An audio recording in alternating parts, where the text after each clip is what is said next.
History and technology کے معزز دوستو السلام علیکم، میں سجاد نظر اور ایک نئی ویڈیو کے ساتھ حاضر ہوا ہوں۔ ناظرین، معاہدہ لوزان جیسے جیسے ختم ہونے کے قریب جا رہا ہے تو ویسے ویسے ترک قوم اپنے عزائم دنیا پر واضح کر رہی ہے۔ ترک صدر رجب طیب اردگان حجاز مقدس کا کنٹرول حاصل کرنا چاہتے ہیں۔ کیا اگلے چند سالوں میں مکہ اور مدینہ ترکی کے کنٹرول میں ہوں گے؟ کیا ترکی کے صدر رجب طیب اردگان معاہدہ لوزان ختم ہوتے ہی سعودیہ پر چڑھائی شروع کر دیں گے؟ آج میں آپ کو بتاؤں گا کہ ترک قوم مستقبل میں کیا کرنے جا رہی ہے اور رجب طیب اردگان کا ویژن 2023 کیا ہے۔ معزز ناظرین و حاضرین، ارطغرل غازی کے بیٹے عثمان نے خلافت عثمانیہ کی بنیاد رکھی۔ یہ بڑے تگڑے اور پکے مسلمان تھے۔ انہوں نے 650 سال اپنے اصولوں کے مطابق حکمرانی کی اور خلافت چلائی۔ مسلمانوں اور اسلام کا انہوں نے جھنڈا ہمیشہ بلند رکھا، جنگیں لڑ کر بہت سارے علاقے فتح کیے اور اسلام کو بے شمار جگہوں تک پھیلایا۔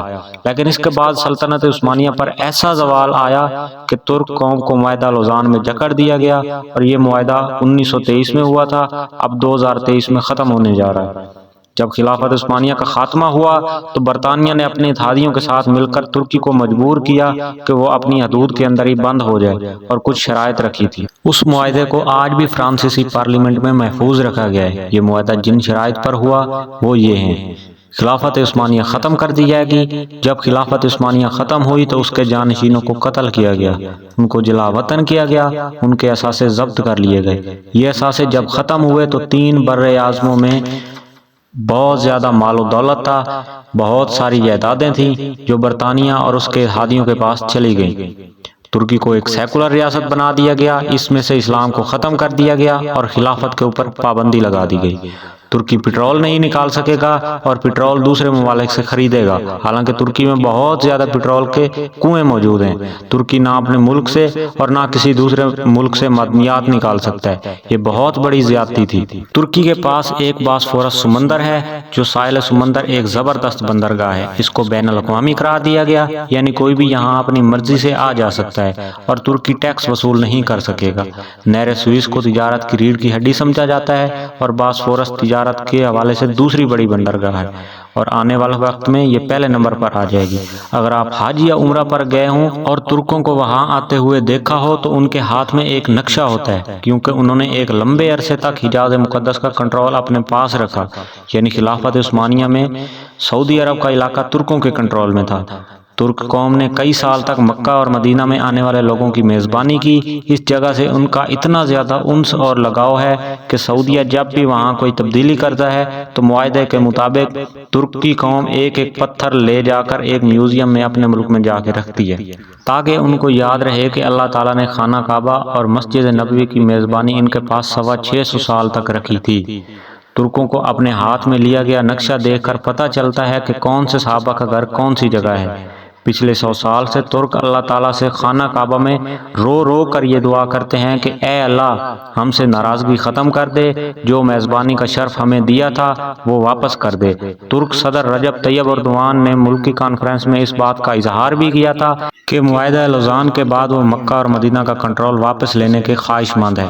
یہ تاثر بھی پایا جاتا ہے کہ رجب طیب اردوان یہ کنٹرول حاصل کرنے کے لیے سعودی عرب پر چڑھائی بھی کر سکتے ہیں، تاہم یہ تو آنے والا وقت ہی بتا سکتا ہے۔ ماہرین کا کہنا ہے کہ 2023 میں معاہدے کے خاتمے کے بعد اپنی جمہوری حیثیت ختم کر کے خلافت عثمانیہ بحال کر دے گا۔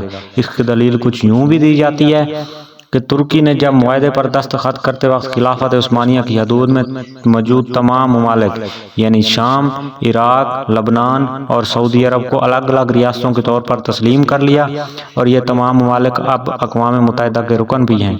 تو وہ بھلا کیسے ان ممالک کو دوبارہ اپنی خلافت میں شامل کر سکتا ہے؟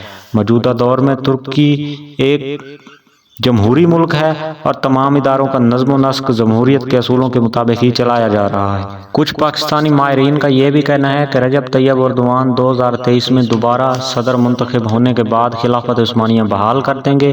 وہ یہ بات بھول جاتے ہیں کہ اردوان نے کبھی خلافت قائم کرنے کا اعلان ہی نہیں کیا، کیونکہ ان کو پتہ ہے کہ وہ خود بھی ایک جمہوری طریقے سے منتخب ہو کر آئے اور اگر انہوں نے عوام سے خلافت قائم کرنے کا وعدہ کر کے صدارتی انتخابات میں ووٹ لینے کی کوشش کی تو وہ کسی بھی صورت دوبارہ صدر منتخب نہیں ہو پائیں گے۔ اور ویسے بھی طیب اردوان اب پھر صدر منتخب ہو چکے ہیں، 2023 میں بھی معاہدہ لوزان 143 سیٹوں پر موجود ہے۔ ترکی اپنے قیام سے ہی معدنیات اور تیل نکالنے میں خود مختار ہے۔ ترکی میں توانائی پیدا کرنے والی معدنیات کی ایک بہت بڑی مقدار موجود ہے۔ ترکی معدنیات کے حوالے سے 73% پر دنیا کے پہلے نمبر پر ہے۔ اس کے بعد ترکی میں بڑے پیمانے پر تانبا، کوئلہ، سونا، کرومیم، میگنیشیم، مرکری، لوہا، گندھک اور نمک کو نکالا جا رہا ہے۔ خلافت عثمانیہ، جس نے 10 اگست 1920 میں جس معاہدہ سیور کی کڑی شرائط کو قبول کرتے ہوئے اپنی سرزمین کے بڑے حصے جس میں شام، عراق، تیونس، الجزائر، لیبیا اور سعودیہ جیسے ممالک کو 3 مغربی ممالک فرانس، اٹلی اور برطانیہ کے حوالے کر دیا تھا، عوام نے اس معاہدے کو مسترد کیا اور غازی کمال پاشا کی سربراہی میں عوامی فوج تشکیل دی گئی اور ملک میں جنگ نجات کا آغاز کیا گیا۔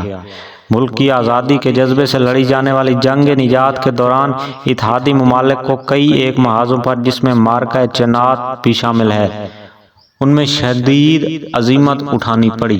اتحادی ممالک انہی فتوحات کے نتیجے میں اتاترک کے ساتھ مذاکرات کرنے پر مجبور ہوئے۔ اتاترک ایک کتاب میں لکھتے ہیں کہ اتحادی ممالک نے ترکی کو 4 بار امن مذاکرات کی پیشکش کی اور انہوں نے 3 بار ترک قوم کی خواہشات کا احترام نہ کرنے پر اسے مسترد کیا۔